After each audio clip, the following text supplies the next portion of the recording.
Alright, make sure you hit that subscribe button and we're about to dive into the video. So within this video will be clips from students hiding, running, hearing shots fired, and then we're going to be going over the dude walking past the girl that was lying on the ground, which is flooding Twitter right now, a student who is an eyewitness to everything that was happening.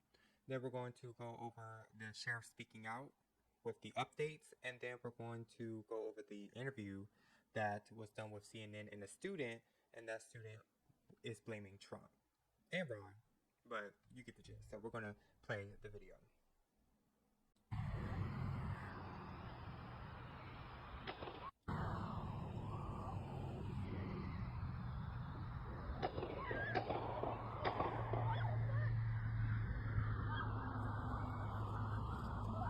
Alright, so I had to put like a black box right there. That is the spot where the girl is laying on the ground. Like she has already been shot. You can see everybody else is just jolting. But you don't see the dude that walked past her. But I think someone may have seen who it was. I'm gonna keep playing. I'm not even sure why he's sitting there.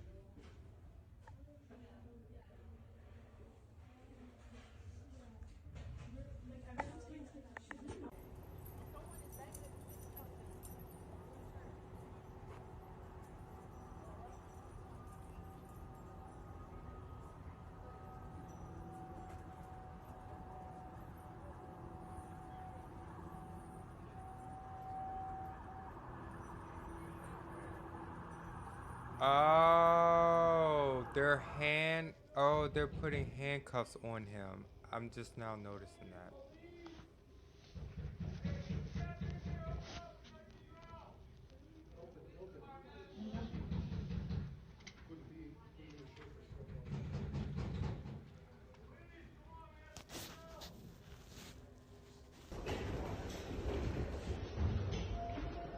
But why are they putting handcuffs on him? I thought he was dead. Oh, it might be standard protocol.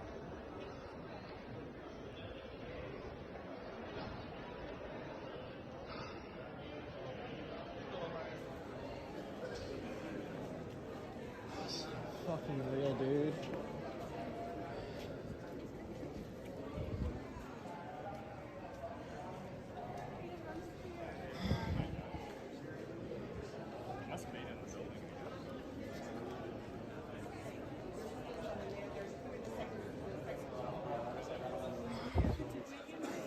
Okay, so I have been on Twitter for about an hour and I have not seen anyone mention who this is. I'm not even sure if it's a crime in Florida. I mean, he clicked record. Now, the footage being shared online, yes, he could get sued for that. He needs. Actually, he can't even take the footage down. Literally, he clicked record and started drinking. Someone said with Starbucks that he was drinking. But outside of that, someone's bound to know who this is. But the fact that I mean, if you have time to just casually walk and record, you could have literally helped her. There was footage of an officer came after him to help her. So they may end up finding out who this is. He may end up getting expelled because this video has been shared and watched thousands of times on Twitter. Saw that everything happened. Is that right? Yeah, well, I mean, we were over in the loading bay right here next to it and started seeing everybody run. The maintenance guys were telling everybody to get out of the building. So everybody started coming out the back. And I mean, if they would have probably moved 20 feet further, they would have been on this side of the building, which is where he walked out. He came out. The shooter? Yeah, he came out this door right here, and then he saw the maintenance guy who was waving everybody, and I guess heard him probably, and turned and shot that way towards like our direction, towards him. There's a golf cart over here with a bullet hole in it. Yeah, we got a picture of that blocked it. So that was meant for him. And then after that, he turned this way and started shooting out on the green. He didn't shoot many shots when he came outside. It was only like 4 or 5 shots, but he shot like 2 at our direction, and then he shot like 2 this direction, and that's the girl that got shot in the butt over here that was laying down for a while. They stretchered her off. She looked like she was alive, but I'm not sure. I hope that she is. But then he went back inside. I should have probably hid. I pulled out my phone and started videoing everything and came back out. I heard that there was a shotgun that never fired that they saw, so they had me looking in the bushes for a shotgun for a while. And who's they? Had you, like, who? The cops. The cops showed up very fast, like almost instantly. Tons and tons of cops showed up instantly. I mean, there were probably 20 cops within 5 minutes, just right there. But then, as well as the 100 that were out here. Yeah. But did you see many multiple shooters? Or I didn't see multiple. There was only the one that was in here. But what I've heard is that they had one at each entrance. This dude has I seen think that, like, everything. Guy on this He has side, seen and then there was everything. probably one on that side and one on that side. Every So nobody was detail. gonna get out, essentially. Yeah, they had it planned. I mean, it seems like a coordinated thing. It was definitely coordinated. And what were you doing here? Were you getting ready to go to the union? What was like? Were you just No, I around? had just left. I was going to my car. So you were just leaving. Parked on That's the, interesting parked on the that he service road says right How does there. it make you feel knowing you kind of missed the brunt of it? Sort Well, I of, mean, sort good. I'm of. glad I'm alive. Yeah. I'm glad everybody else standing here wasn't right there, but and I'm glad that my maintenance guy who was helping by everybody out got missed. But I mean, it's crazy. People are sick. You know, they're sick. Is 20-year-old Phoenix Eichner. And he's the son of a Leon County Sheriff deputy. Our Deputy Eichner, has been with the Leon County Sheriff's Office for over 18 years. She has a tremendous job that she's done. Her service to this community has been exceptional. Unfortunately, her son had access to one of her weapons, and that was one of the weapons that was found at the scene. And we are continuing that investigation into how that weapon was used and what other weapons perhaps he may have had access to. The alleged shooter was also a long-standing member of the Leon County Sheriff's Office Citizen Advisory or Youth Advisory Council. So he has been steeped in the Leon County Sheriff's Office family, engaged in a number of training programs that we have. So it's not a surprise to us that he had access to weapons. This event is tragic in more ways than you people in the audience could ever fathom from a law enforcement perspective. But I will tell you this, we will make sure that we do everything we can to prosecute and make sure that we send a message to folks that this will never be tolerated. Going to call on, like, Governor Ron DeSantis, the President Donald Trump for, this stuff keeps going on, right? But we're praying every day. Prayer is good.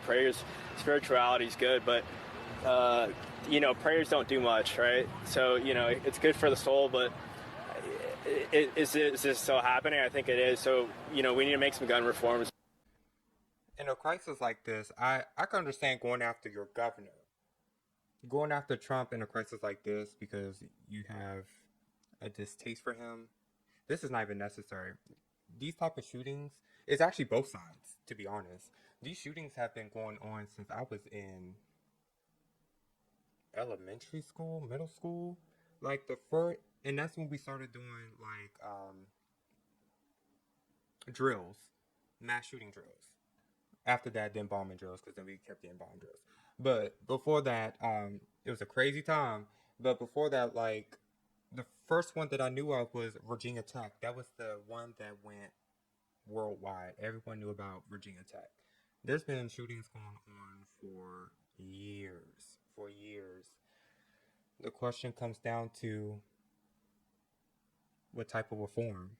The comment section on Twitter is crazy. Like, I understood why that person posted that. This, goes crazy. It was a lot. Instead of gun reform, how about society reform? Much deeper problem, but more satisfying.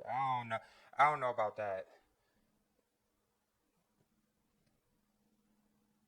So exactly what law do you think would have stopped this?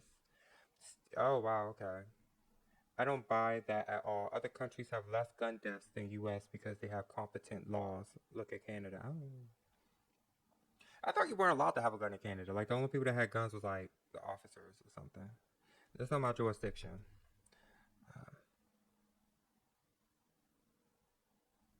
I don't understand. Like, I don't know. People just run on Twitter and then just type whatever. You idiot. You can't threaten me like that. That's illegal. Okay, I don't know what that was. Yeah, that's enough of that. Yeah, it's a lot. It's a lot. But again, it's not the gun. It's the mental health. But because there's no cure for mental health, these things will keep happening. Even if you take physical guns off the street, people will literally just go buy a 3D printer and make guns. Or if you take those away, people can buy crossbows from online. If you take that away, people could use knives. If you take that away, people can create bombs in anywhere. I mean, literally, how many high schools across the U.S. have teach chemistry where they actually mix with actual chemicals?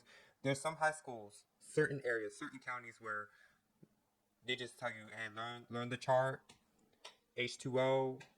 Oh, I'm not even gonna dive into that. I forgot.